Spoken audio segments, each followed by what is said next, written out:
आज हम आपको 10+2 के फर्स्ट टर्म के क्वेश्चन कराने जा रहे हैं। जैसे पहला क्वेश्चन है using elementary transformation find the inverse.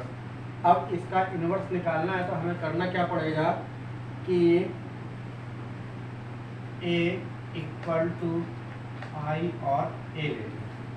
अब हमको क्या है इसमें रो ऑपरेशन लगाना है, तो यहाँ पर हमने क्या लिख लिया, पहले इसको 2 7 1 4 1 0 0 1। अब ये देखना है कि यहाँ पर क्या है, यहाँ 0 लाना है और यहाँ 0 लाना है। जो रूल इसमें लगेगा वही रूल आप इसमें लगाएंगे। तो अब यहाँ पर देखिए, यहाँ पर 7 लिखा हुआ, तो हमने क्या लिख लिया, R2 equal to R2 minus 3R1। जो ऑपरेशन आप लगाएंगे R2 की यहाँ यहीं पे आपको R2 लिखना है। तो R2 लगाया तो R2 चेंज करेंगे। तो जब R2 चेंज किया तो यहाँ पर देखेंगे कि R2 की वैल्यू बदल रही, ये R1 आपने ऐसे लिख दिया। अब इसके बाद में R2 क्या है, 7 है, और ये क्या है 2 दे रहा, और 3 का मल्टीपल किया तो 6 आ गया। तो इसका मतलब 7 में से 6 किया, कितना आ गया, 1 आ गया।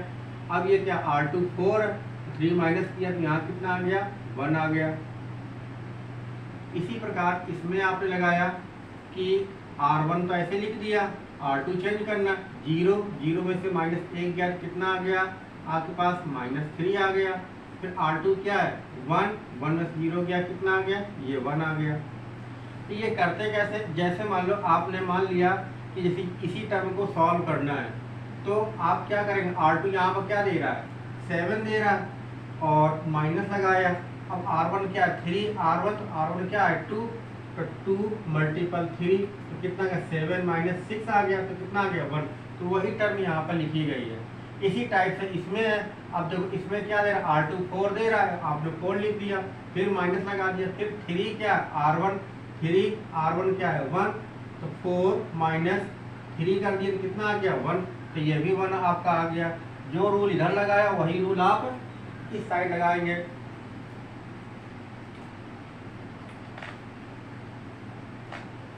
तो अब यहाँ पर आपको समझ में आया कि अब यहाँ इस चीज पे यहाँ पर आप देखिए कि ये चीज ये भी 1 है, ये भी 1 है, तो यहाँ पर क्या लाना है, 0 लाना है, तो ये 0 ला सकते हैं। R1 equal to R1 minus R2,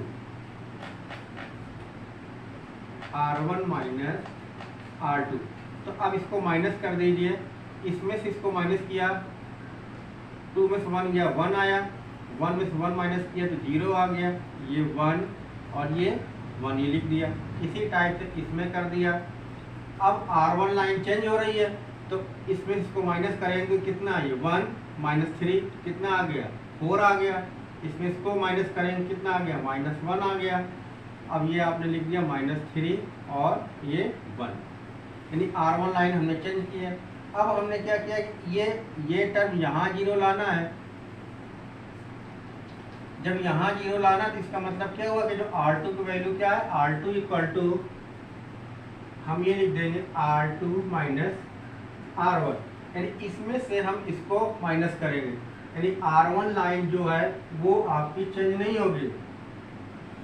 इसमें से इसको माइनस किया तो कितना आ गया 0, और इसमें इसको माइनस किया तो ये कितना आ गया 1। इसी टाइप से इस साइड आप सॉल्व करें, इसमें से ये माइनस किया, -3 और -4 तो कितना आ जाएगा, ये R1 लाइन तो आपकी चेंज नहीं होगी, ये 4 लिख लिया और ये -1। अब इसमें से इसको माइनस कीजिए तो कितना -3 -4 तो कितना आ गया -7, और इसमें इसको माइनस कर दिया तो ये कितना आ गया आपका 2 आ गया। तो अब यहाँ पर आप देख रहे हैं कि जैसे ये इनवर्स आपका ये खत्म हो गया। इसी टाइप से आपका अगला क्वेश्चन है कि जैसे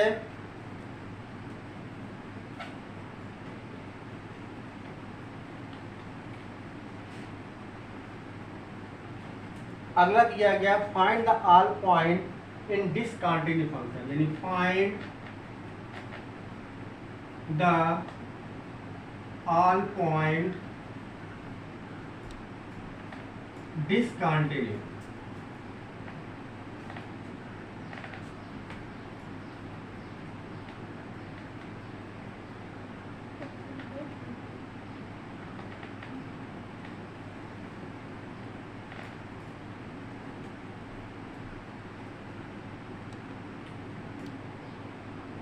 डिसकंटिन्यू फंक्शन। अब हमें इन्होंने बोला है find the all point of discontinue fx equal to दिया गया है यहाँ पर x क्यूब माइनस 3 इफ और x लेस देन 2 और x square plus 1 if x। अब यहाँ पर ये फंक्शन दिया गया, अभी बोला कि तो find the all point of discontinue. अब हमने क्या देखा, साइडें क्या होती है, लेफ्ट और राइट। जैसे हमने मान लिया हमारे पास ये पॉइंट, अगर ये 0 है और ये 1 2 3, अगर हम 0 से इस साइड बढ़ रहे हैं, अगर 0 से इस साइड बढ़ रहे हैं मतलब हम राइट हैंड की तरफ बढ़ रहे हैं, तो इसका मतलब राइट हैंड लिमिट हो गई। अगर 0 से हम कम जा रहे हैं इसका मतलब वो लिमिट क्या होगी, लेफ्ट हैंड, यानी राइट हैंड की तरफ जाते हैं तो right hand limit, left hand की तरफ जाते हैं तो लेफ्ट हैंड लिमिट। तो अब इसी प्रकार यहाँ पर क्या दे रहा है, x लेस देन 2, मतलब x की वैल्यू क्या है, 2 से छोटी है। तो ये कौन सी लिमिट बन जाएगी, left hand limit. x tends to ऊपर 2 आपने माइनस लगा दिया, माइनस का मतलब ये हो गया कि हम ये समझ गए कि ये लेफ्ट हैंड लिमिट। फंक्शन क्या लिख दिया, x क्यूब माइनस 3। अब यहाँ पर माइनस लग गया, इसका मतलब ये हुआ कि जो हमारे पास जो लिमिट दी गई है वो लेफ्ट हैंड लिमिट है। अब इसी के अकॉर्डिंग हमने ले लिया x इक्वल टू जो लिमिट हमारे पास दी गई है उसमें से 2 माइनस कर देंगे, यानी x की जगह आपको क्या लिखना है, 2 माइनस h। फिर limit left hand limit x tends to 2h। अब यहाँ पर क्या हमने चेंज कर दिया, x इक्वल टू क्या लिखा, 2 माइनस h लिखा, इसका मतलब h स्टैंड टू जो h की लिमिट होगी वो क्या हो जाएगी, 0 हो जाएगी। तो x की जगह यहाँ लिख दीजिए 2 माइनस h का होल क्यूब माइनस 3। हमने क्या कर दिया, अब h इक्वल टू क्या कर दिया, 0। तो जब 0 करेंगे तो 2 माइनस 0 का होल क्यूब माइनस 3। अब 2 में से 0 जाएगा 2 आएगा, 2 का होल क्यूब कितना आ गया, 8 माइनस 3, तो कितना आ गया, 5 आ गया। ये हमारे पास क्या थी, लेफ्ट हैंड लिमिट।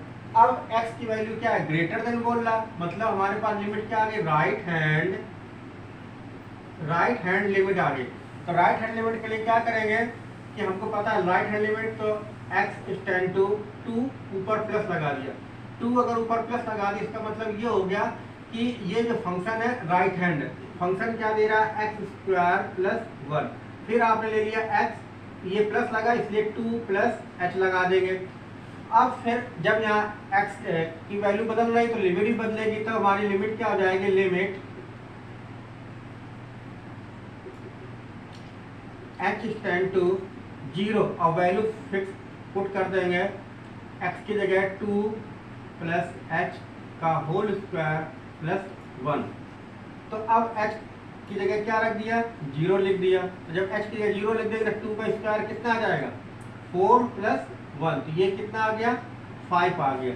मतलब इधर भी 5 आ रहा और उधर भी 5 आ रहा। लेफ्ट हैंड लिमिट भी 5 है, राइट हैंड लिमिट भी 5 है, यानी हम लिख सकते हैं left hand limit equal to right hand limit. अब ये दोनों लिमिट क्या है, बराबर आ रहा है, तो अब ये लिख सकते हैं x इक्वल टू जो लिमिट दी है x equal to 2, discontinue function नहीं, वो क्या है, कंटिन्यू फंक्शन है। x equal to 2 continue function, x equal to 2 continuous function आ जाएगा।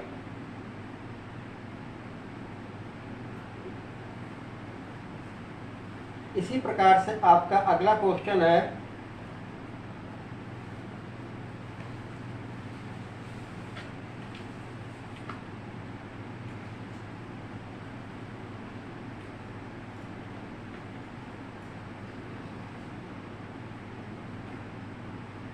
अब यहाँ पर दे रहा है कि जो fx equal to F X equal to दे रहा है 3 माइनस एक्स क्यूब की पावर 1/3। आपको लाना क्या है, एफ ऑफ एफ एक्स, यानी इसकी वैल्यू फाइंड आउट करनी है। तो आप जानते हैं कि हम इसको क्या लिख सकते हैं, एफ ऑफ एफ एक्स, मतलब एफ एक्स ये एफ एक्स की वैल्यू पूरी क्या है, इस पूरी एफ एक्स की वैल्यू हमारे पास ये दे रहा है, तो आपने क्या लिख दिया, 3 माइनस एक्स क्यूब की पावर 1/3। अब देखो यहाँ पर क्या दे रहा है कि अगर एफ एक्स यानी एक्स ये दे रहा है, एक्स कहाँ पे, यहाँ पे दे रहा है, तो इस पूछ अब यहाँ वैल्यू क्या पूछे, एफ ऑफ एफ एक्स, यानी ये पूरा फंक्शन क्या बन गया, आपका x बन गया। तो इस पूरे फंक्शन को आप x की जगह वैल्यू पुट कर दो। तो अब देखो x, ये पूरा x है हमारे पास, तो x किस जगह रख देंगे, तो ये क्या लिख दिया, 3 माइनस x की जगह आपने ये लिख दिया 3 माइनस एक्स क्यूब की पावर 1/3। अब यहाँ पर x की जगह आपके पास पूरी क्या, x की जगह क्या दे रहा है, पूरी ये फंक्शन क्या हमारे पास x है, तो x की जगह आपने यहाँ पूरी वैल्यू आप ये लिख देंगे, और पावर यहाँ कितनी लगी है, 3, तो 3 लग गया, ये पूरा ब्रैकेट बंद हो गया, और पावर कितनी आ जाएगी आपके पास, 1/3।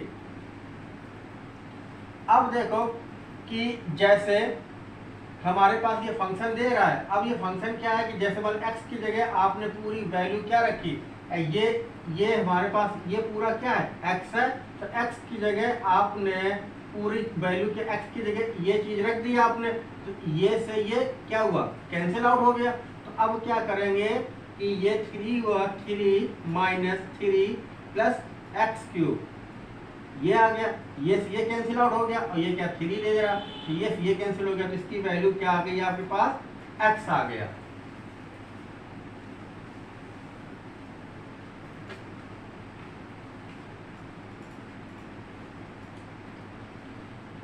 इसी प्रकार से आपके पास अगला क्वेश्चन है, जैसे दे रहा है tan inverse 63/16 equal to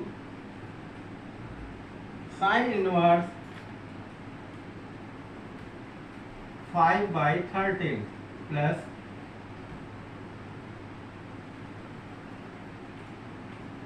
cos inverse 3/5।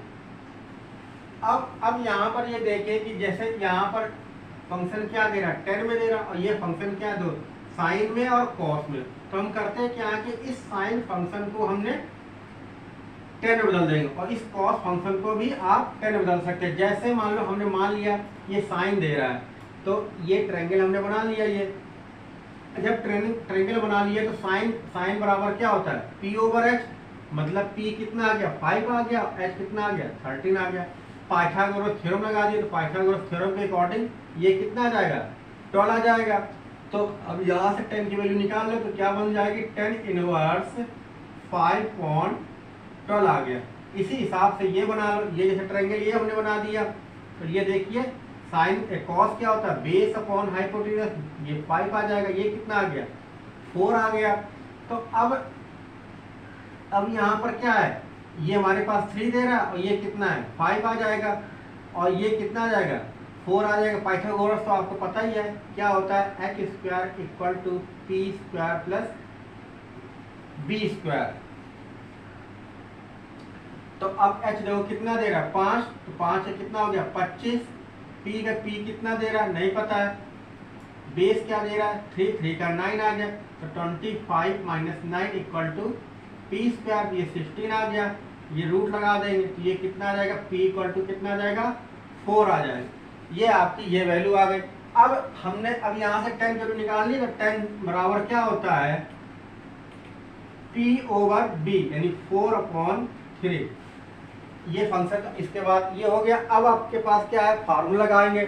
तो अब यहाँ पर क्या है कि ये किसका formula, tan inverse x plus tan inverse y, यानी कि tan inverse x plus tan inverse of y equal to tan inverse x plus y upon 1 minus xy। अब यहाँ पर वैल्यू लिख दो, क्या है, tan inverse 5/12 plus 4/3 1 minus 5/12 multiple 4/3 equal to लगा दिया। इसके अंदर मल्टीपल कर दिया तो कितना आएगा, 10 इनवर्स 15 आ जाएगा। और इसका इसमें किया तो क्या 48 आ गया। और फिर इन दोनों किया 36 आ गया। फिर क्या किया, इसके अंदर मल्टीपल कर दिया 36 माइनस 20/36, ये से कैंसिल आउट हो जाएगा। तो अब बचा क्या, ये प्लस कर देंगे 8×13 तो कितना आ जाएगा 10 इनवर्स ये 3 आ गया और 4 1 5 1 6 यानी 63 आ गया। अब इसमें इसको माइनस कर दो, ये क्या आ गया 6 आ गया, ये 16 आ गया, यानी 10 इनवर्स 63/16 यही आपका आंसर है।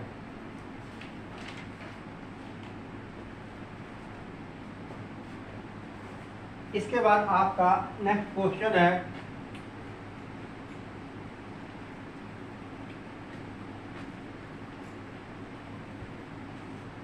अगला क्वेश्चन दे रहा है डिटरमिनेंट। जैसे ये दे रहा है x y x plus y, फिर y x प्लस वाई और x प्लस वाई x और यहाँ पर क्या दे रहा है x और ये y। अब इसको सॉल्व करना है। आप कॉलम का रूल लगा सकते हैं, इसको प्लस कर दो, इसको प्लस कर दो, इसको प्लस कर दो। रो का भी रूल लगाएंगे और कॉलम का भी रूल लगा देंगे। दोनों में क्या, अगर दोनों को प्लस करते हैं तो भी वही एक ही फंक्शन आएगा। तो हमने क्या किया, इसको यानी कि C1 ऑपरेशन लगा दिया, C1 equal to C1 plus C2 plus C3। तो अब इसको प्लस करेंगे तो क्या आएगा, x ये भी है, x ये भी है, कितना बन गया 2x प्लस 2y। इसको प्लस कर दिया, ये भी कितना आ गया 2x प्लस 2y। इसको प्लस कर दिया 2x प्लस 2y। ये ऐसे लिख दिया y x प्लस y और ये x प्लस y और ये x और ये y। ये आपका ये आ गया। अब क्या है, कॉमन ले लो, इससे हम 2x प्लस 2y आपने कॉमन ले लिया। तो यहाँ बचा क्या 1 1 1 और y x प्लस y और x प्लस y और x और ये y। अब ये दोनों फंक्शन क्या है, जीरो करना है। तो अब जैसे मान लो हमने क्या किया कि R1 ऑपरेशन, अब क्या ऑपरेशन लगेगा, R1 equal to R1 minus R2 और R2 equal to R2 minus R3। हमने दोनों में एक साथ लगा दिए। अब हमने और R1 लाइन चेंज करनी है, तो इसमें इसको माइनस करेंगे तो कितना, पहले फंक्शन क्या 2 कॉमन ले ले रहे हैं इससे, तो क्या आ जाएगा x प्लस वाई। और जब ऑपरेशन लगाया 0, इसमें इसको माइनस किया, इसमें इसको माइनस करेंगे तो कितना आ जाएगा माइनस का x। इसमें से ये माइनस किया तो ये कितना आ गया y, और इसमें से ये माइनस किया तो ये आ गया 0। इसमें से ये माइनस किया तो कितना आ गया ये y। इसमें से ये माइनस कर दिया तो हमारे पास क्या आ गया x माइनस वाई। तो हमारे पास बना क्या, इसमें इसको माइनस किया तो क्या आ गया x माइनस वाई। और बाकी फंक्शन आप ऐसे लिख लेंगे x और ये y। जब 2 जीरो बन गए, अब 2 जीरो के नीचे हमने ये टर्म ले ली, तो ये क्या, इसमें से ये पूरा बंद और ये पूरा बंद, तो बचा क्या, इसका इधर मल्टीपल किया, यानी कि बचा हमारे पास, इसका इधर मल्टीपल कर देंगे तो माइनस का x माइनस वाई, फिर इसका इसे मल्टीपल कर देंगे तो माइनस का वाई स्क्वायर। तो ये आ गया, इस अंदर multi minus x square plus x y minus y square, ये बना। इससे हमने माइनस कॉमन ले लिया, जब माइनस कॉमन लेंगे तो 2x प्लस वाई, और यहाँ क्या बचा x square plus y square minus x y. तो ये क्या फार्मूला बन जाएगा 2a plus b, a square plus b square minus a b. तो ये क्या बन जाएगा a cube plus b cube. यही हमारा आपका आंसर है। इसी प्रकार से आपका अगला क्वेश्चन है, मैं बंद कर दूं?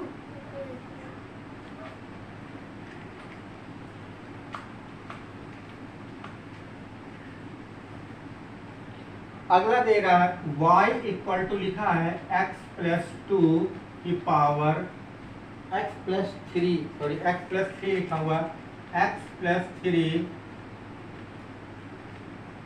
की पावर 2 x प्लस 4 की पावर 3 x प्लस 5 की पावर 4। इसका क्या करना है, dy अपॉन dx निकालना, डेरिवेटिव करना। तो अब इतने फंक्शन दे रहा है तो आप कर नहीं सकते, तो क्या किया आपने, लॉग ले लिया दोनों साइड में, तो इधर भी लॉग ले लिया।